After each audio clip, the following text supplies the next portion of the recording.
देखिए इस वीडियो में आपको साफ तौर पे दिखाई देगा कि कैसे लड़कों ने एक लड़की को जकड़ रखा है, उसके गले में हाथ डाल रखा है, उसके साथ बदतमीजी की जा रही है सरेआम। और ये वीडियो देख के मन में बार बार यही ख्याल आ रहा है कि आखिर जातिवाद के नाम पर हमने शिक्षा के मंदिर को क्या बना दिया है। देश की राजधानी दिल्ली में एक लड़की को कुछ लड़कों ने घेर रखा है और उसके साथ सरेआम धक्का मुक्की की जा रही है, जिसका नाम रुचि तिवारी है। यह पेशे से यूट्यूबर है, पत्रकार है। जरा कल्पना कीजिए यदि किसी अन्य जाति या धर्म से जुड़ी कोई और लड़की होती तो देश भर में कैसी प्रतिक्रिया होती। सभी जगह टीवी डिबेट हो रहे होते, जगह जगह पर पोस्टर लग गए होते। और लेकिन इसके बावजूद ये तिवारी है इसलिए अब ऐसा कुछ नहीं होगा, सारी जगह चुप्पी नजर आएगी आपको, क्योंकि इस घटना को बीते हुए 2 से 3 दिन हो गए हैं। और आज सवर्ण महिलाओं के साथ जाति के नाम पर अपमानजनक व्यवहार किया जा रहा है। और ये उसका जीता जागता आपको उदाहरण दिखाई दे रहा होगा। और ऐसे कई महिला पत्रकार है जो सवर्ण जाति से आती है, उनके साथ ऐसे ही बदसलूकी की जा रही है, उनके विरुद्ध जाति सूचक टिप्पणियां की जा रही है। ये सब देश की राजधानी दिल्ली में हो रहा है। यह अत्यंत शर्मनाक है, यह घृणा से भरा हुआ दृश्य है। सोचने वाली बात है कि हम कहाँ थे, कहाँ आ गए हैं। रुचि तिवारी के साथ जो हुआ वो पूर्णतः अस्वीकार है, इसका विरोध होना चाहिए, शासन स्तर पर, प्रशासन स्तर पर और समाज के स्तर पर भी। हमारे देश में बार बार महिलाओं की बात होती है, उन्हें आदि आबादी कहा जाता है, लक्ष्मी कहा जाता है, देवी कहा जाता है। उनके लिए संसद और विधानसभाओं में 33% आरक्षण का कानून बनाया जाता है, लाडली योजनाएं चलाई जाती है। लेकिन जब वही महिलाएं सवाल पूछती हैं तो उससे घेर कर उसके साथ दुर्व्यवहार किया जाता है, वो भी सरेआम। तो सवाल उठता है, तब उसके लिए कोई कानून क्यों नहीं ढाल बनकर आती, जब किसी जाति विशेष के लिए यूजीसी जैसे कानून आ जाते हैं। पत्रकार का कार्य है प्रश्न पूछना। यदि कोई केवल प्रश्न से ही उत्तेजित हो जा रहा है तो इसका अर्थ है कि वो प्रोटेस्ट, वो मुद्दा तथ्यहीन है, उसका कोई मतलब नहीं है। वो राजनीतिक एजेंडे के लिए फालतू का विरोध प्रदर्शन कर रहे हैं और कुछ नहीं। विरोध का अधिकार सबको है, लेकिन हिंसा का अधिकार किसी को नहीं। मैं स्वयं दलित समाज से आती हूँ, मेरा नाम अभिलाषा पासवान है। मैं मानती हूँ हमारे साथ भेदभाव हुआ होगा, हमारे एल्डर्स कहते हैं, हमारे बड़े भाई, हमारे मामा दादा कहते हैं कि होता होगा, और हमने उसे कहीं ना कहीं फेस भी किया होगा। लेकिन क्या हर भेदभाव के लिए किसी एक विशेष जाति को दोषी ठहराना उचित है?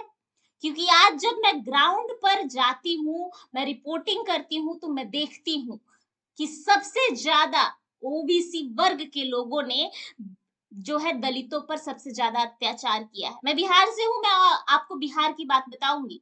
मैंने पिछले 1 महीने में ऐसे केस देखे हैं जिसमें से 72 केस, 100 में से 72 केस दलितों के ऊपर अत्याचार करने के मामले में ओबीसी का नाम आया है। ओबीसी के लोगों ने सबसे ज्यादा अत्याचार किया है और ओबीसी में यादवों ने सबसे ज्यादा अत्याचार किया है दलितों पर। उदाहरण के तौर पर मैं आपको बता दूं, वैशाली जिले का वो भयावह घटना जिसमें एक दलित युवक अपनी मां की लाश को शमशान घाट लेकर पहुंचता है और उसे वहां यादवों के द्वारा जलाने का आदेश नहीं दिया जाता है, वहां जलाने से मना कर दिया जाता है, जिसके कारण उसे भरी बाजार में अपनी मां का अंतिम संस्कार करना पड़ता है। इसके अलावा मुस्लिम समाज जो ओबीसी में आते हैं, वो किस तरीके से अत्याचार करते हैं हिंदू दलितों पर, इस पर तो किसी को कुछ नहीं बोलना है और ये किसी से छुपा भी नहीं है। लेकिन एक जाति विशेष को बार बार टारगेट कर कर उसके साथ इस तरीके से बदसलूकी करना, वो भी महिला के साथ, ये बहुत बड़ी बात है और ये शर्मनाक है, ये बिल्कुल नहीं होना चाहिए। और अब सवाल है कि क्या ब्राह्मणवाद जैसे आजादी के नारे लगाकर महिला पत्रकार को इस तरीके से सरेआम बेइज्जत करना, जलील करना, क्या यही सिखाता है हमारे देश का कानून, हमारे देश का संविधान? सच ये है कि समाज में जहां भी कोई भी व्यक्ति स्वयं को श्रेष्ठ मानता है, वहां भेदभाव जन्म ले ही लेता है। यह एक सामाजिक विकृति है, इसे हम झुठला नहीं सकते। लेकिन एक समुदाय को बार बार लक्ष्य बनाना, उन्हें गलत बनाना, क्या न्याय है? इतिहास को लेकर अनेक दावे किए जाते हैं। कहा जाता है कि प्राचीन भारत में शिक्षा का अधिकार नहीं था, परंतु जब हम इतिहास के पन्नों को पलटते हैं तो हमें तक्षशिला और नालंदा जैसे विश्वविद्यालय दिखाई देते हैं। लेकिन बावजूद इसके सवाल जब मैं पूछती हूँ तो जेएनयू के टुकड़े टुकड़े गैंग और वामपंथी कहते हैं कि नालंदा यूनिवर्सिटी, तक्षशिला यूनिवर्सिटी तो बौद्ध मठ था। तो दलितों को और पिछड़ों को ब्राह्मणों ने नहीं, इसका मतलब बौद्धों ने पढ़ने से रोका। भाई इतने बड़े बड़े यूनिवर्सिटी है तो फिर कौन रोक रहा है पढ़ने से? कोई तो रोक रहा होगा ना। आप कह रहे हो कि वो बुद्धिस्ट का मठ था, तो फिर बौद्धों ने रोका पढ़ने से?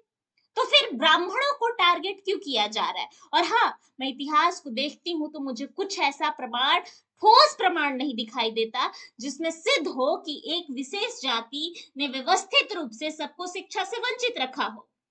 तो प्रश्न ये उठता है कि यदि ये बौद्ध मठ, बौद्ध संस्थान थे और उस समय भी शिक्षा सबको नहीं मिली, तो आज हर बात के लिए केवल ब्राह्मण को दोषी क्यों ठहराया जा रहा है? यदि शिक्षा का अधिकार नहीं मिला तो क्या उसका आरोप केवल एक ही समुदाय पर लगाया जा सकता है? क्या ऐसा करना उचित होगा? नहीं। वैसे जाति प्रमाण पत्र की हम बात करें तो आज जाति प्रमाण पत्र का अधिकार, जाति निर्धारण का अधिकार संविधान द्वारा होता है, ना कि किसी पंडित या पुरोहित द्वारा। तो हम कैसे कह सकते हैं कि किसी एक विशेष जाति विशेष के द्वारा पूरे समाज को बांटा जा रहा है? ये व्यवस्था आधुनिक संविधान की ढांचे की देन है ना। तो फिर एक विशेष समुदाय को टारगेट करके गाली देना, उनकी बहन बेटियों को ऐसे सड़क पर घसीटना क्या सही है? आप बताइए, कमेंट कीजिए। मैं ये नहीं कहती भेदभाव नहीं हुआ, भेदभाव हुआ है, लेकिन ब्राह्मणों के साथ भी तो भेदभाव हुआ है भाई। क्या कश्मीर की घटना हमें नहीं याद है, जब कश्मीरी ब्राह्मणों को वहां से खदेड़ कर भगा दिया गया था? उस समय तो किसी ने नहीं आवाज उठाई। भेदभाव हुआ है और उसे समाप्त करना आवश्यक है, लेकिन क्या उसका समाधान यह है जो आज ये जेएनयू के टुकड़े टुकड़े गैंग कर रहे हैं? आज हमारे देश के हर बच्चे, हर समाज के नागरिक को अपने आप से सवाल करना होगा कि क्या हम सही कर रहे हैं? क्या हम अपने देश की अखंडता को खंड खंड नहीं कर रहे हैं ये तथ्यहीन प्रोटेस्ट के माध्यम से? क्या हम समाधान को खत्म करने की जगह उसे बढ़ावा नहीं दे रहे हैं? हमारी आवाज न्याय के खिलाफ उठनी चाहिए, ना कि किसी विशेष समुदाय के विरुद्ध घृणा फैलाने के लिए, उसे भला बुरा कहने के लिए। कहा जाता है कि 5000 वर्षों तक पानी नहीं पीने दिया, शिक्षा से वंचित रखा गया। लेकिन यदि ऐसा था तो फिर मौर्य काल, गुप्त काल, पाल वंश या विजयनगर साम्राज्य जैसे कालखंडों में ये स्थिति क्यों नहीं दिखाई देती है? और विजयनगर साम्राज्य तो खुद यदुवंशियों का राज कहा जाता है। तो क्या उस समय भी दलितों को पढ़ने का अधिकार नहीं दिया गया? क्या उस समय भी दलितों को पानी पीने का अधिकार नहीं दिया गया? शाक्य वंश, वो भी दलित समुदाय से आते हैं कहा जाता है, उसे भी दलितों का राज कहा जाता है। तो क्या शाक्य वंश का जब शासनकाल चल रहा था तब भी दलितों के साथ ऐसे ही अत्याचार हो रहा था? और अगर ऐसे ही अत्याचार हो रहा था जैसे कि ये कहते हैं, तो फिर ब्राह्मणों ने अत्याचार कैसे किया? भैया, ब्राह्मणों ने अत्याचार नहीं किया, हमसे पढ़ने का हक नहीं छीना, बल्कि उन्होंने हमें पढ़ाया है। वो अलग बात है कि परशुराम के बाद रावण भी इस धरती पर आए हैं। वैसे इसके अलावा एक और उदाहरण है कि चंद्रगुप्त मौर्य को राजा बनाने वाले चाणक्य यानी ब्राह्मण का ही योगदान था। तो क्या ये जातिगत आधार पर शासन चला? नहीं। तो फिर आज हम किसी 5100 साल पुराने इतिहास की बात क्यों कर रहे हैं? और हाँ, एक बार और दोहराऊंगी मैं कि ब्राह्मणों ने दलितों को पढ़ने से अगर रोका तो तक्षशिला और नालंदा में किसे पढ़ाया जाता था? और यदि तक्षशिला और नालंदा बौद्ध संस्थान थे तो क्या वहां शिक्षा के अवसर पूरी तरह बंद थे? यदि ऐसा था तो फिर दोष केवल एक समुदाय को क्यों, ब्राह्मण को क्यों? नालंदा यूनिवर्सिटी, तक्षशिला यूनिवर्सिटी का इतिहास जटिल है, तो फिर केवल एक समुदाय को टारगेट क्यों किया जा रहा है? सवाल बहुत गंभीर है। कहा जाता है कि स्वतंत्र भारत में पहले शिक्षा उपलब्ध नहीं थी, लेकिन क्या यह सत्य है? नहीं, क्योंकि इसका सबसे बड़ा उदाहरण बी.आर. अम्बेडकर है। उन्होंने उच्च शिक्षा प्राप्त की, वे पढ़े लिखे विद्वान बने, विधि निर्माता बने। इसके अलावा एम.सी. राजन, जो कि दलित समुदाय से आते थे, और योगेंद्र नाथ मंडल, वो भी दलित समुदाय से आते थे। जगजीवन राम, वो भी दलित समुदाय से आते हैं। गोपाल बाबा, वो भी दलित समुदाय से आते हैं। उन्होंने भी पढ़ाई की भाई, उन्होंने भी आगे उच्च शिक्षा प्राप्त की, तो हम कैसे कह सकते हैं? वहीं और इतिहास में जाएंगे तो हमें महर्षि वाल्मीकि दिखाई देंगे, जिन्होंने रामचरितमानस की रचना की। वो भी दलित समुदाय से आते थे, उन्हें भी नीच जाति का माना जाता है। रविदास को ले लीजिए, जो भक्ति संत थे, वो भी दलित समुदाय से आते हैं।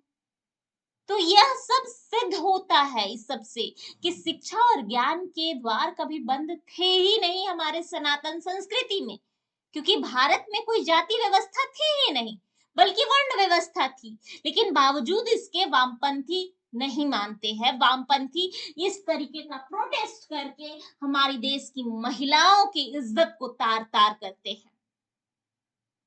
और बावजूद इसके मैं अगर सवाल पूछ दूं इससे, तो कहेंगे भैया हम आर्य हैं, वो द्रविड़ है, और वो बाहर से आए हैं, और हम पर अत्याचार कर रहे हैं। लेकिन सवाल यहाँ ये भी उठता है कि डॉक्टर अंबेडकर ने तो कहा अपनी पुस्तक हुवेर छुद्रा में कि मैं लिख रहा हूं कि भारत के लोग इसी भूमि के मूल निवासी है, कोई बाहर से नहीं आया, यहाँ सिर्फ मुगल और अंग्रेज बाहर से आए थे।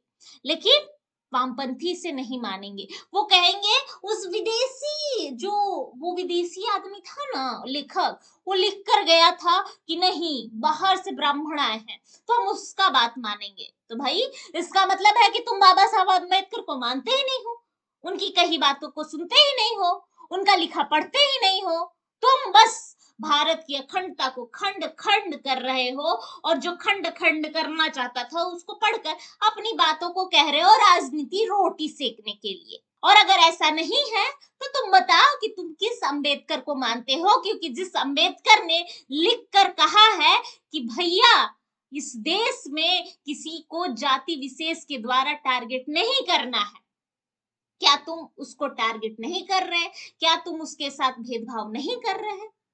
और सवाल ये भी है कि क्या डॉक्टर अंबेडकर ने कहा था कि ऐतिहासिक पिछड़े के नाम पर, पिछड़ेपन के नाम पर आज किसी विशेष जाति के विरुद्ध घृणा फैलाई जाए समाज में? या उन्होंने कहा था कि नारे लगाकर समाज को बांट दिया जाए, कहा जाए कि ये मुर्दाबाद, वो जाति विशेष मुर्दाबाद? ऐसा कुछ कहा था क्या बाबा साहब ने? नहीं, बाबा साहब ने अनुच्छेद 14 समानता का अधिकार दिया, उन्होंने अनुच्छेद 15 भेदभाव का निषेध दिया, साथ ही सामाजिक न्याय के लिए आरक्षण की व्यवस्था की, ताकि ऐतिहासिक रूप से वंचित लोगों को अवसर मिल सके। उसका उद्देश्य समानता स्थापित करना था, उनका उद्देश्य, ना कि अन्याय को बढ़ावा देना और वैमनस्य को पैदा करना। यदि आज कोई कहता है कि वह 90% है और बाकी के 10% पर वह अपना प्रभुत्व स्थापित करेगा, जैसा कि आरजेडी की कंचना यादव ने कहा था, तो यह लोकतंत्र की भावना के विरुद्ध है।